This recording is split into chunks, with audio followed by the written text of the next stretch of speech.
Okay, this is the second segment of the part 3. After spending all that time, 2 hours to upload that to YouTube, and it accepted it and didn't say anything was wrong with it. It was too long and YouTube removed it. So anyway, I'm going to stay underneath the 15-minute time limit this time. So I'm going to spin this wheel by hand. You'll see how fast I spin it. It's equivalent to about 5 miles an hour. So we can stay underneath that 15-minute time limit for YouTube.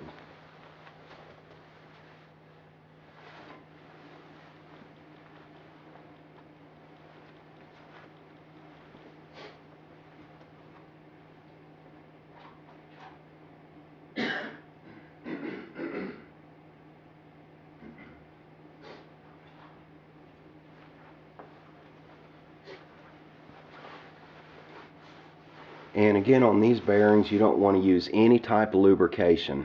No type of even a super lightweight machine oil. They are dry lube for life. They're open, no seals. If you ride in real dirty, dusty, let's say it's raining, it's muddy, and they get dirty, just take the caps on the outside of the rim off, put them underneath the kitchen sink, and wash them out with soap and water. And then you can air dry them, blow dry, whatever. You don't have to worry, they're not going to rust or corrode. You can take even a quality bearing like come in the Zipp wheels from the factory, put them under magnification, let's say 100 times magnification. Those balls aren't perfectly round, they've got flat spots in them. Some of those bearings look like the surface of the moon. A ceramic bearing, by comparison, is up to about 100 to 500 times rounder than a steel bearing will ever be. You can put a standard bearing like come in the Zipp wheels on a Dremel tool and spin it, let's say, at 10,000 RPM, and after, let's say, 20 seconds, that bearing's so hot you can't even hang on to it. Ceramic bearing, you can spin it for 20 minutes and it never even really gets warm. So if you ever have any problem with these bearings, as long as you don't break them or anything like that, I can get them replaced for you.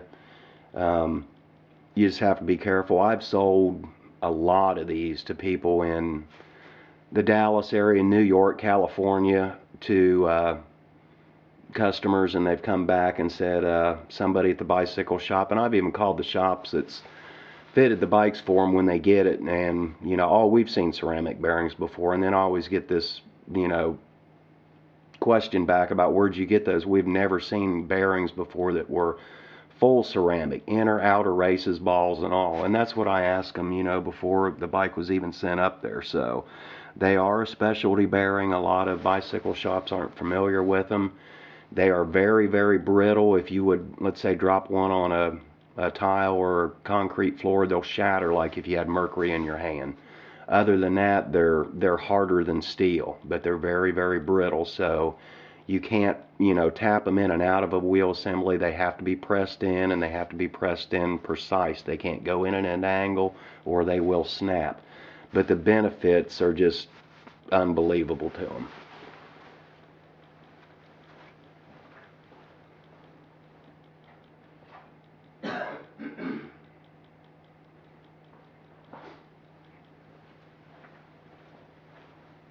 And I've got a lot of questions back about the gear drive on this, why it's so tall.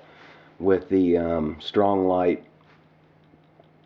crank assembly with the 50 25 teeth, and then running the Campy titanium rear cassette with the 1225. A lot of people don't think they can pull a gear that high, but because of the ceramics in the wheels, the bottom bracket, the rear wheel, the cassette, and the derailleur pulleys, believe me, you can pull a gear that high. A lot of you guys that ride a lot can actually go to an 11 tooth on the back and still pull that. We tested about 20 different wheel assemblies, about a year and a half ago, from all different manufacturers. Even though they had different size bearings, they were all the same type bearings that we used. We've got a hill right before, about a mile before where I pull into the driveway at, that's about a 15-degree grade. It's about 75 feet up, and the run out goes for miles where it's flat. And the 404s would consistently roll 150 yards farther than any other wheel assembly that we tested there at the time. So it's definitely a quality wheel.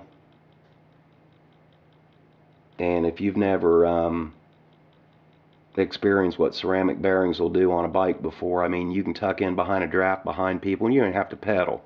Y'all get going down a big grade and do a tuck and you'll just leave everybody else behind. They're just amazing.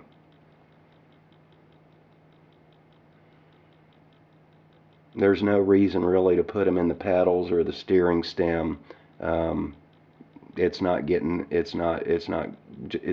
going to pay for itself. So I set my iPhone timer. We're up to about 5 minutes right now. So hopefully this thing will quit spinning before 15 minutes.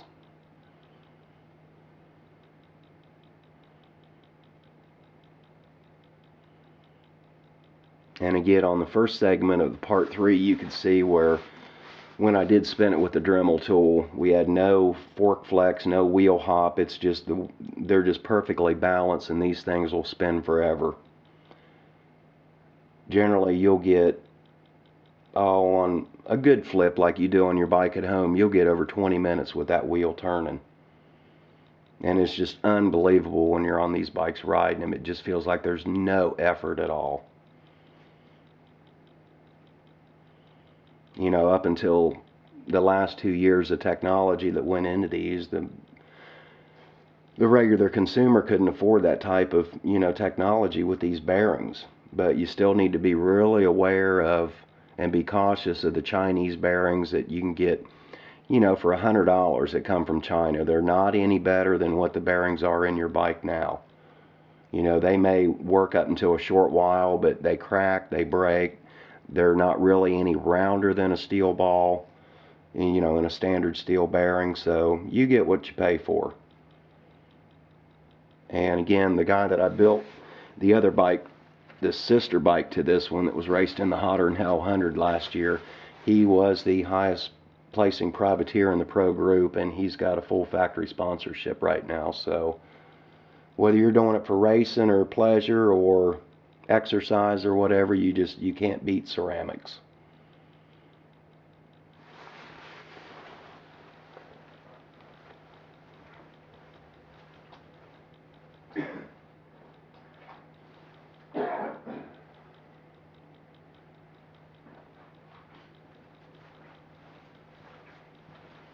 And I don't, excuse me, remember if I mentioned this before, but I bought this wheel set about 2 years ago from the Geneva Bicycle Shop up in New York.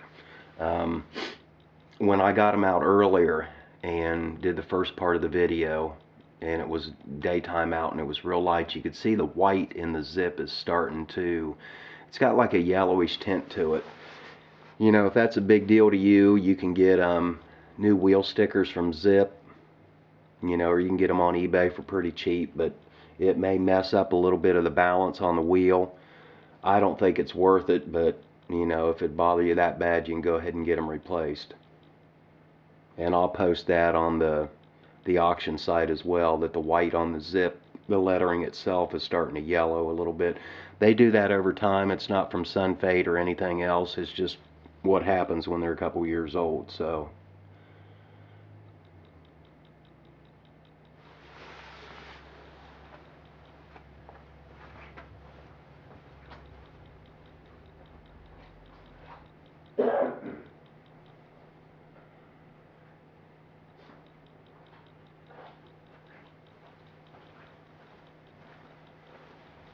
I did a Conago President for a friend of mine about 6 months ago, and they're Hyper-On wheel assemblies. They don't use a bearing. It's integrated into the wheel assembly itself.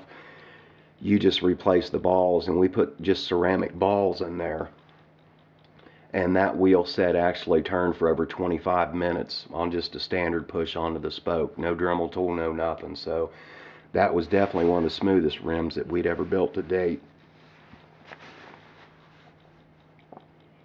And these aren't far behind it. Like I said, that other video that I'd posted on here was supposed to be part 2 of the 3rd series of it. It went, I think, to about 18 minutes, and uploaded all that for nothing. So let me see where we're at time-wise now. We're at 19 minutes and 25 seconds. I would think by the speed that this is spinning, we probably got about 4 or 5 minutes left on this, so hopefully it'll stop before the 15-minute mark. If not, I'm going to go ahead and cut this video short.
Any of you guys that still got any of the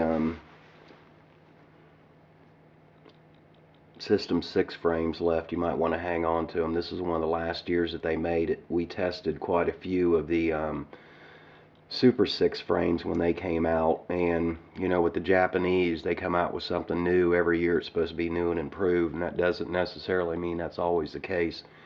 We got a lot of flex out of those frames. It actually slowed the bike down.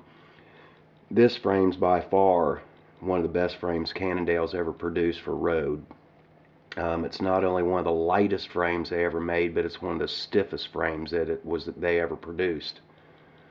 So the one that I've got left, I've repainted it a couple times, re-decaled it. You know, unless they actually do come out with something better, I won't get rid of it.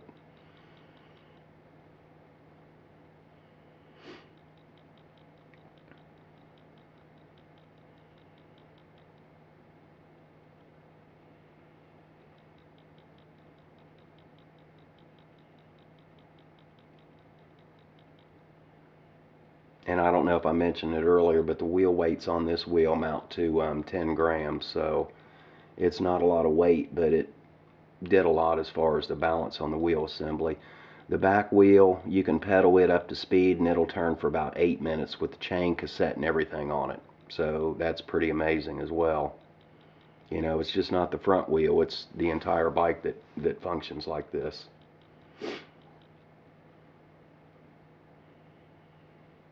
Once this stops, it may coast back a little bit, but I think the balance is pretty spot on that wheel, because I got zero fork flex at all out of that. You could not see the front fork moving at all. There was no wheel hop to it, no nothing. So the weights are pretty much spot on.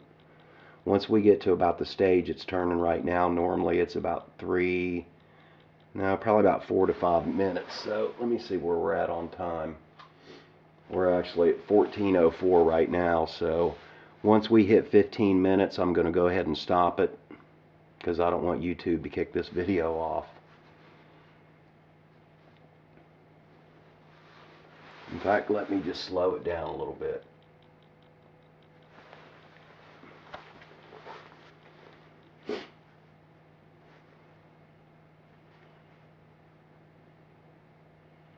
So we got about 30 seconds left. Now once we get to about 5 seconds till, I'm going to go ahead and shut the video off. We've actually probably got another 1.5 to 2 minutes where it's spinning right now before it's going to stop. So this will give you a good idea.